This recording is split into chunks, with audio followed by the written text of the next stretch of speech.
At 5, Springfield City Council is expected to discuss $15 million in bond projects. Voters approved a level property tax bond in 2017, making the spending possible.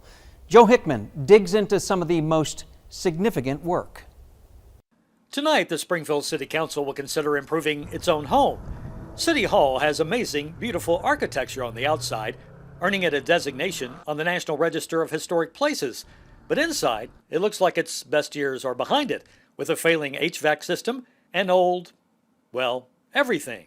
With the recent departure of the Springfield Fire Department's headquarters, the building only has a handful of employees right now, but the goal is to get the building back to its former glory and move in more city government departments. It's in pretty bad shape, and it certainly wouldn't meet the needs of modern office space. I think that there's going to be asbestos flooring and lead paint, and then we're going to check for mold as well, but we have to test for that. It was built in 1894 for just under $134,000. That might buy a 2-bedroom, 1-bath house now, and it originated as a post office / customs house, but also housed offices of the IRS and the National Weather Service. Some of the very cool things, because it was a federal court facility, are these bank vault style doors because of all the sensitive documents they would have had. I'm very happy to see that we do try to preserve buildings like this rather than just mowing them down and building something new. While $6 million of bond money will go into historic City Hall with additional funding coming from ARPA funds,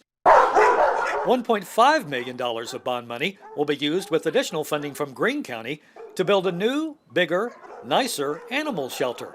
As anyone who's seen the current one north of the fairgrounds knows, it's just not a nice facility by any means. The site is very prone to flooding. Currently at our facility, we can only house 60 dogs maximum at one time and 18 cats. The city of Springfield has changed so much over the time since this animal shelter was built, and so we really do need to grow to meet the capacity and the demands of our new population. Other parts of the $15.5 million bond money will go to improve public works facilities and renovate and improve 6 Springfield fire stations. Reporting for KY3, I'm Joe Hickman.